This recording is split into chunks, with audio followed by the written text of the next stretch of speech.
Hey there, guys. All right, today we are back with some more geography now, and we are heading back down into Africa to Senegal. Before we dive in, make sure you go and check out the links in the description box below. I would love to join the Discord and follow me over at Twitch, and please do go check out the gaming channel here on YouTube. Really got nothing to say here about Senegal at the beginning because I don't really know much about it. Oh, let's dive in. It's a 28-minute video. We'll see if this one is better paced than the Saudi Arabia video.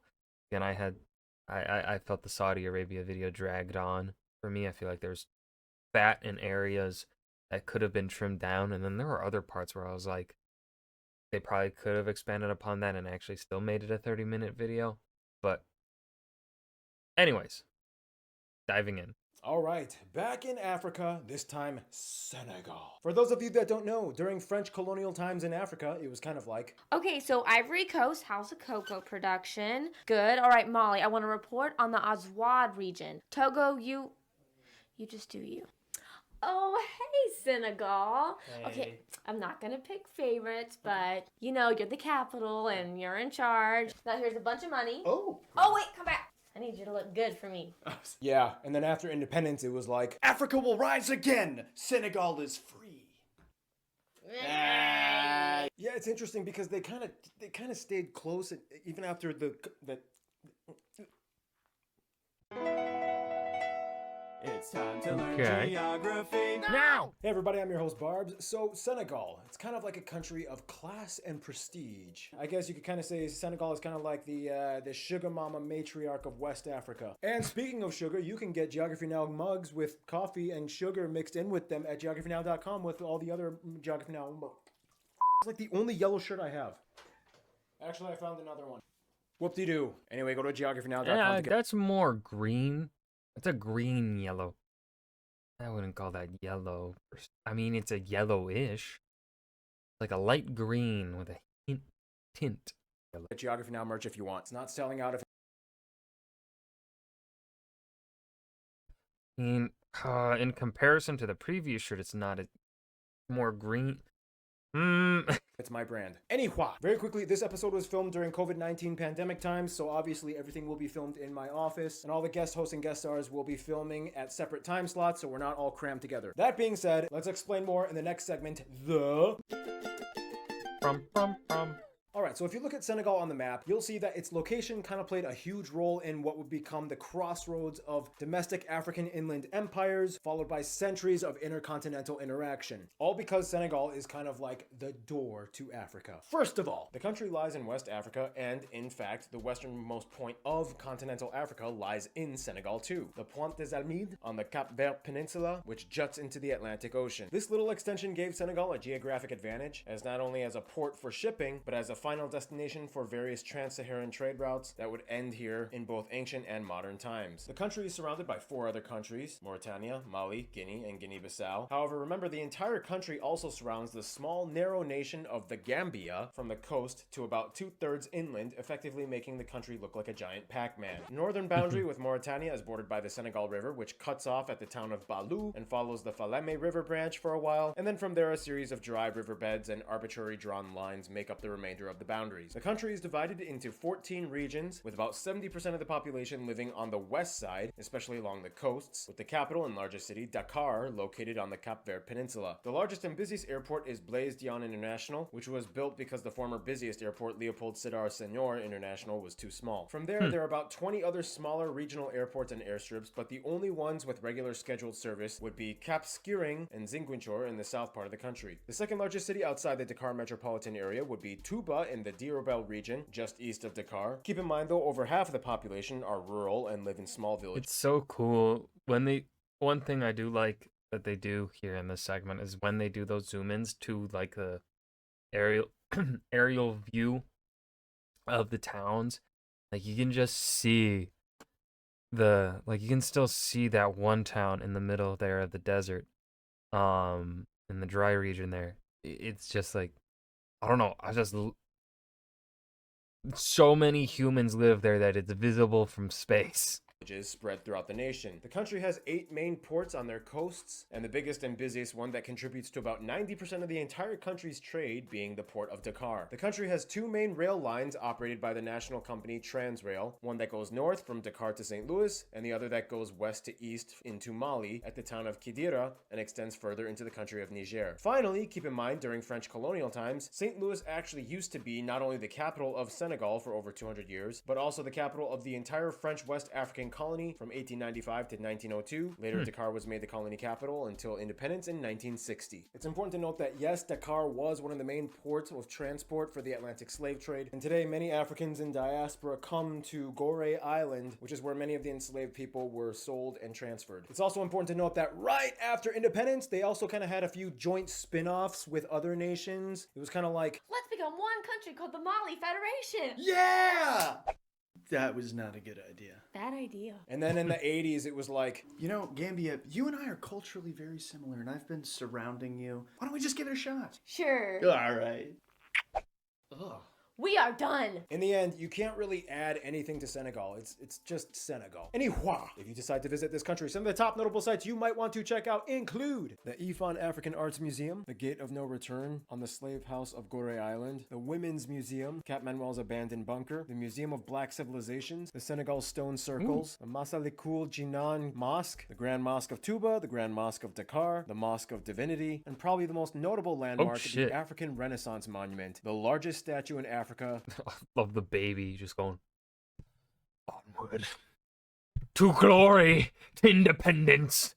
At 52 meters tall, symbolizing defiance, tradition, and the future of the country with prosperity. Yeah, it was actually built by North Korea. Yeah, not a lot of people know. I've done this like 20 different times in 10 different African countries. Yeah, can't beat our prices. Didn't you once like recycle Kim Jong-il's body by just putting the head of Kabila on it for the Democratic? You get what you pay for. Woo woo! Next segment, go! Now, Senegal gets its name from, no surprise, the Senegal River. Historically, the rivers of Senegal were kind of seen by outsiders as like the transition zone between the Sahara and the savannas. That's why this place was so important to numerous people groups. It meant water, and with water, you have life. Motion graphic time, go! First of all, Senegal lies within 3 main ecoclimatic zones. In the very north, you have the Sahel, which is the driest and hottest part of the country, characterized by its semi-arid landscape and climate. In the middle and largest part of the nation, you have the Sudanian savanna, which includes wide expanses of grasslands and trees. And finally, in the most southern part of the country, you have the Guinea lowlands, characterized by more lush tropical greenery, as well as flora and fauna diversity. The country is relatively flat all around. I mean, the highest point doesn't even have a name. It's just a random hill near Nependiaka at about 648 meters. The reason being because Senegal sits on the basins of 4 main rivers, the Casamance in the south, the Gambia River, which of course is cut off at the coast by the country of the Gambia, the Saloum River in the center, and of course the Senegal River, the largest and longest in the country. The funny thing is, the mighty river flows into the Atlantic but does not break off into a fan tributary. It's actually blocked by the Barbary Split, a long sandbar beach extending to Mauritania that almost completely shields the river from exiting into the ocean and only opens up at one main breakaway near the town of Tassinere. From there, the country only has a few small natural lakes and ponds. They even have a cool pink lake called Lake Retba or Lake Rose. The What the largest fuck? lake, How? though, would be Lac Guiers. This is also the largest freshwater source of the country, and numerous pipes go from here to nourish the capital, Dakar. And finally, as the country is situated right at the confluence of the deserts and forests, the country has been dealing with desertification for decades. Many people have lost farmlands in the north due to less and less rainfall annually. Every year during the dry season, between December and April, a large hot, dry dust wind, known as the Harmattan, pummels the north side of the country with powerful dust storms, which are a factor in destroying the arable land. To combat this, Senegal has teamed up with 10 other African states to initiate the first phases of the Green Wall Project, a natural barrier of trees 9 miles wide, extending over 4,300 miles from coast to coast, starting in Senegal, ending in Djibouti, to combat the encroaching Saharan Djibouti. desert from spreading. Yeah, the Green Wall, that is the biggest project that the country plans to embark upon. Keith wanted more screen time, so here's a little skit he wrote to portray the situation. Ooh, I'm the desert sands. Ooh, I'm gonna deforestation. Deforest you. Ooh. It's a plant. Looks like I better go home now. Stop deforestation. Woo! All right, and with that, it's time for my triple shot espresso break, which means Noah comes in for the next segment. Noah, take it away. All right, let's hold on a second. I think he pushed a button or something. can play Paul, guitar while somebody's asleep rollerblading? right here. What can't this man do? He's Thor. That's not fair. Share some talent for the rest of us, Noah. And some good looks, too. Jesus Christ. Don't worry, I can fix it. It's time to learn geography now! Alright. Let's roll, shall we? So in Senegal, you have a place where dry meets wet. You have arid savannas with powerful rivers that cut through them. This means not only do they have a thriving fishing industry, but about 20% of their land is arable and about 3/4 of the population is involved in the agriculture industry. In a country with mostly semi-arid land, you would think, what would they grow? Well, in colonial times, it kind of went like this. All right, Senegal, we need a cash crop. Your land is pretty dry. What should I grow? Peanuts! Yeah, there's no punchline to this. That was the skit. That's it. At least Tarchin's in this skit, so. Yeah, anyway, that's how Senegal became the 10th largest producer of peanuts in the world. What's even more interesting, even with the desertification, they still managed to have an average 7% industrial production growth rate in the past few years. This is partially in thanks to the Emergency Senegal Plan, or ESP, announced in 2012, partially funded by the IMF. That kind of sounds like Impossible Mission Force or Mission Impossible. I think I watched too many movies. Anyway. Otherwise, another stream of revenue comes from the booming tourism industry, especially amongst francophone visitors from Europe or the Americas. What do they come to see? Well, the cities and beaches, of course, are top destinations, but also some come for the various nature reserves speckled throughout the interior. They have some really cool sights. I mean, You'll never see me go on a safari. No. No. I've seen too many videos of charging elephants. No, thank you. look at this waterfall. Of course, within these preserves, you find Bird. animals. And with that, here's our animal correspondent, Gary Harlow. This is my mate Luna, fender in the trash. For Senegal, much of the natural wildlife has been pushed out of the western parts of the country due to human development. Nonetheless, the country still has almost 190 mammal species. 109. Fucking shit. No. Development. Nonetheless, the country still has almost 109. Fucking God, I can't do it. 90 mammal species and over 670 bird species. Birds? The highest concentration of wildlife can be found in the Nicolo Kobold National Park. Here, the land is much more lush with woodland savanna species like cheetahs, antelopes, elephants, and the national animal, the lion. Around riverbeds, crocodiles. Dials that are crocked down and the swans. Dials that are What? cropped down. And hippos are quite common sights to see, as well as migratory birds like black-crowned cranes, Abyssinian hornbills, and martial eagles. Fun fact, because facts are fun, Senegal has the huge national bird sanctuary, a haven for even more exotic species like the African spoonbill, purple heron, white pelican, and cormorant. Right, that's all for me, Gary Harlow. Thanks, Gary, or should I say, Caleb. You guys look strikingly familiar. All right, and with that, it's time to end off this segment as we always do. Are you ready for it? Food! Fish is a huge part of their diet. In fact, they love seafood so much they made an entire island of seashells. Even the buildings have seashells in the bricks. Otherwise, some top dishes you guys... Yes, Senegal saw seashells by the seashore. The Senegalese geography suggestions we mentioned include yassa, mafe, stuffed perch, sweet millet pudding, basi salté, soup of kanja, nems spring rolls, national dish cheboujin or chebouyap, otherwise known as jollof rice. The Senegalese usually eat theirs with fish, but other meats can be used. This dish is popular amongst pretty much all West African countries, and they all have their own version of it. It's kind of like, No, my jollof is better. Mine is so much better. Mine's better! No, mine's better. You are, mine's better. Please, I invented this dish. yeah, it's called jollof rice. It's in the name. The Jollof Kingdom originated in Senegal. Speaking of origins, the people have quite a fascinating story, which brings us to... One of these days, you know what? I should make jollof rice sometime. I've never had it. Never had it. Is there, or I could just go. There's probably some. I'd have to probably drive for a while to get to a restaurant that would sell proper jollof rice. I do not live in an area that I don't think we have any restaurants like that. I also never eat out. I feel like it would just be easier and less expensive to just try and make it myself. Will I do that? Probably not. I'm very. Thank you, Noah. You're getting better at those special effects. Anyway, I asked you guys, the Senegalese geography peeps, to explain what it means to be Senegalese. And here are some of the things you guys said. Senegalese people all have this kind of common sense of hospitality, which we call teranga. And I believe that what differentiates Senegalese people from... Is she living? Is that the accent of Senegal? I thought Senegal had a different accent. Other Africans is that sense of tolerance and discipline that we have. It's commonplace here for Muslims and Christians, although the country is majority Muslim, to show practices of good practice and tolerance and religious tolerance, as Senegal is one of the few African countries which has never had a coup d'etat. We had the chance to actually be, when the French was around, be really educated. We speak a French that are really looking like the metropolitan French. That's closer to the accent I kind of pictured for Senegal, but still not actually quite what I was expecting. Huh. Okay.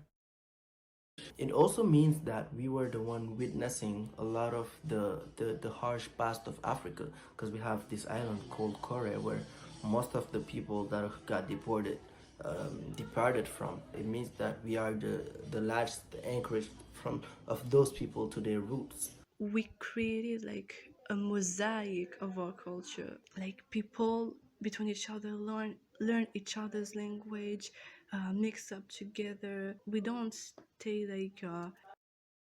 She has the closest to what I kind of pictured for Senegal, but still not. I was kind of thinking a thicker resemblance to French, like a thicker French accent in there, like the way French kind of speak, but they don't have that like other former French colonies. In communities, we really like mix with each other. That's what makes us different than the other countries. We are a patchwork of different tribes and different cultures, which means different languages, different lifestyles. So that means being curious and not being afraid to discover other tribes or other cultures within Africa, and also not being afraid to mix modernity and traditionalism. Awesome. Thanks so much, guys. But anyway, yeah, the graph thing. Let's do it. First of all, the country has about 16 million people and is made up of about 20 ethnic people groups that speak about 40 different languages. Of these people groups, the ones that have the highest populations would be the Wolof at about 41%. Next are the Fula or Peul at about 18%, followed by the Serer people at about 16%. From there, 14% are Mandinka, and the remaining 11% belong to other people groups, mostly native African peoples. But keep in mind, about 2% are European/Lebanese and a few Asian minorities, mostly Vietnamese. They use the West African CFA franc as their currency. They use the types C, D, E, and F plug outlets, and they drive on the right Damn right they do. Good job, Senegal. Driving on the correct side of the road. French is the official language. However, the Wolof language is actually the lingua franca used by more people across the entire country, even if they're not part of the Wolof ethnic group. Now let's kind of jump into the concept of what being Senegalese entails. Well, for one, you have to understand two things: religion and ethnic group. About 95% of the country is Muslim and the rest are mostly Christians. There's also some animists in there. However, Senegal lives by the La Laïcité, or secular law system, which allows and encourages interfaith camaraderie. Like, for real, the first president was actually a Christian, one of the minorities, and they even like celebrate each other's holidays. Like, it's cool. Like, they get along. However, of course, when your country... I do think that out of it's one of those sub-Saharan, it's either no, I think I would really want to go to Morocco first. But hold on, I'm gonna rank African countries that I would want to visit. Because I don't know, the last couple years I have been on a kick of I want to see more Amazigh stuff, more of that Saharan traveler kind of history, and also the West African kingdoms stuff is really intriguing to me, how they formed and whatnot. So like, I think Morocco's number one. Then it's probably probably Senegal. Likely just because I think Senegal is a more stable nation than a lot of the other African countries in that region.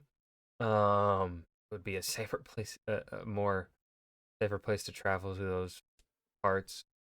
Maybe less likely to get conned because I am not a man that can barter. So, like maybe Senegal would be nicer to me. Probably not. They would probably all barter with me. They would see the dumb American and be like, I can get more money out of that idiot. But try it.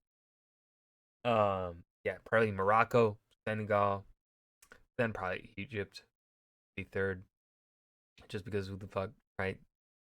The pyramids and whatnot, all the Egyptian kingdom stuff, and all of that jazz. Is 95% Muslim. Islam plays a huge role, and like most of North Africa, it falls within the Sunni Maliki school of thought with Sufi influences divided into four. Man, I've said this before in other videos, but for those of you that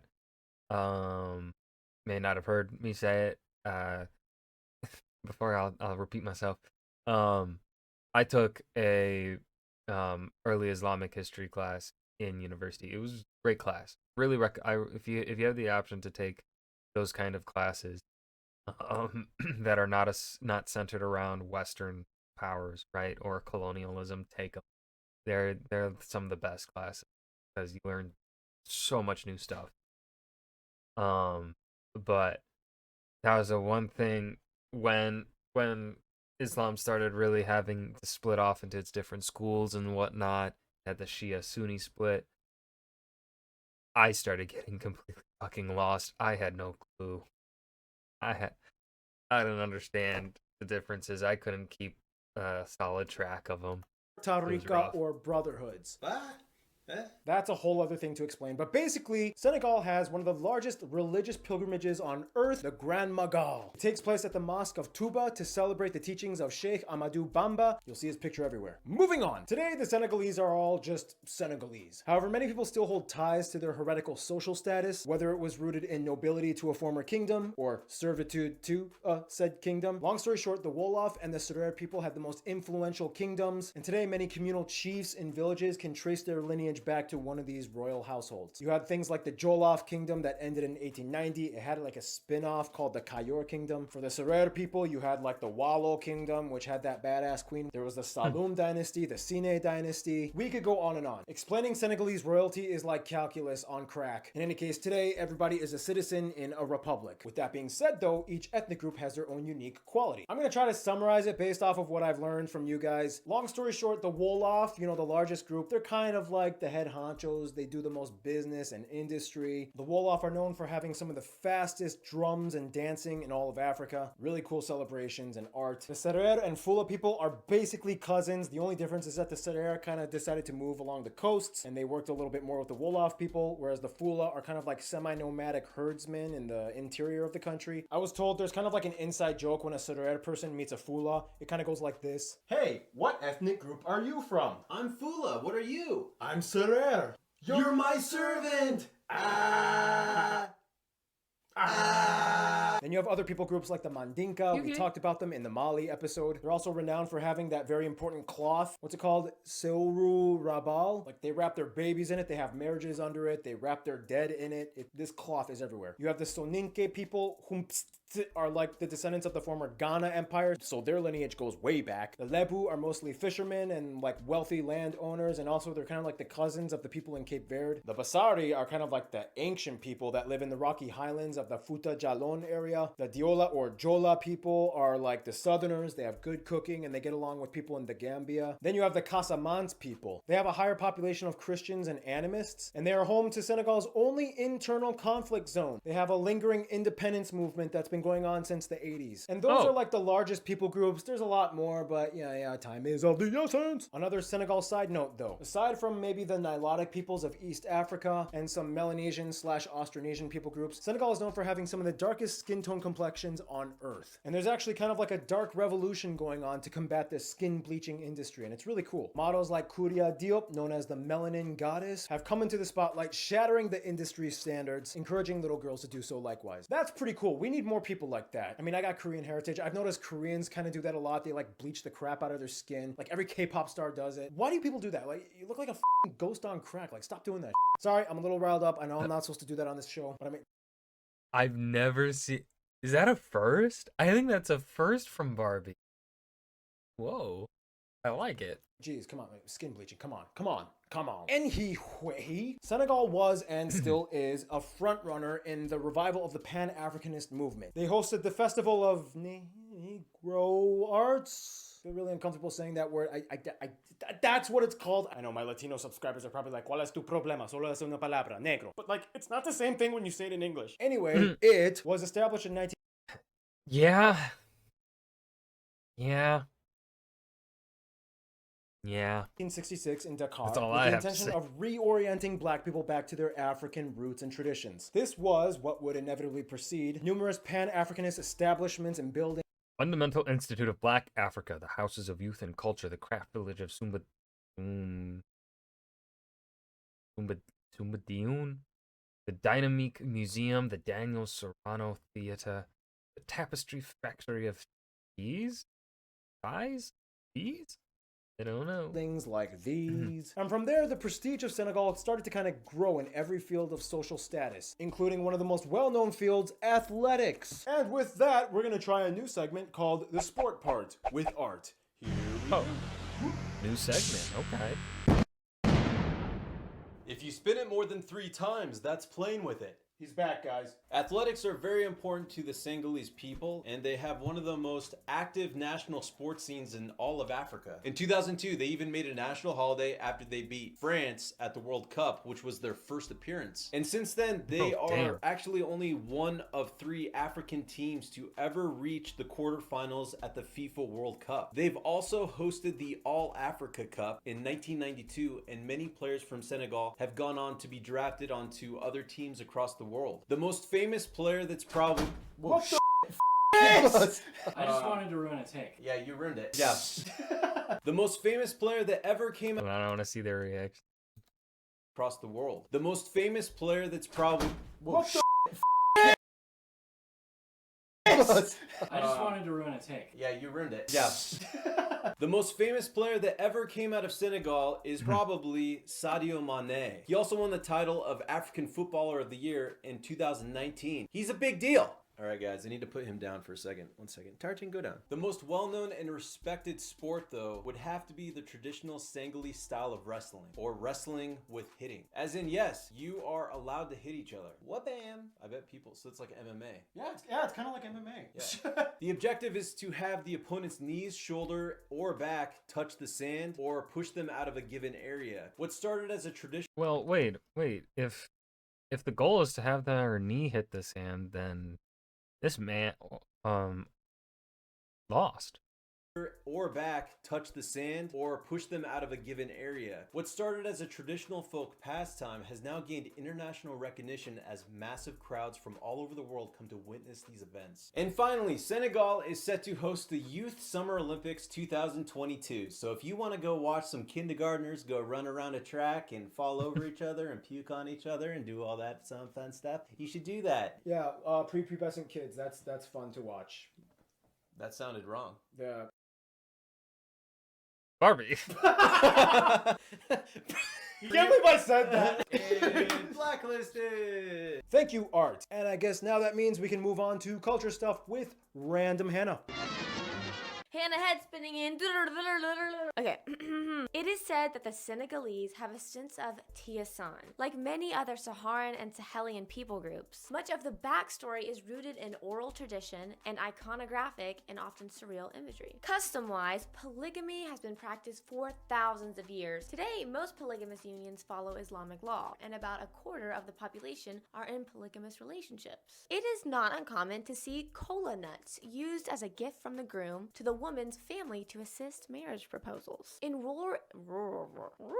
that's the worst word ever. We need a teleprompter, guys. Okay. You're doing good, Hannah. Thank you. In rural areas, it is common to see the traditional living compounds made of clustered huts, made of mud and thatched roofs. In more contemporary times, the country pioneered the world-renowned literary genre of the 30s and 40s. It was a literary theory and movement that sought to cultivate and raise Black consciousness across Africa and its diaspora. One of the founders of the movement was Senegal's first president. Senegal was also the choice of location for many French films during colonial times. It is often claimed that the film The Wagoner, made in 1963, is the first film ever made in Africa by a Black African, by writer Ousmane Sebene, who is often considered the greatest Senegalese director of all time. This boost in film prestige was also a factor that played in the well-known fashion industry of Senegal. It is often said that Dakar is like the Paris of Africa, taking many cues from the former colonials' culture of ostentation. Dakar Fashion Week is one of the most highly regarded fashion events, not only in Africa, but the world, where designers display some of the best attire that often blends traditional embroidery with Afrofuturism. Popular fabrics like bazine,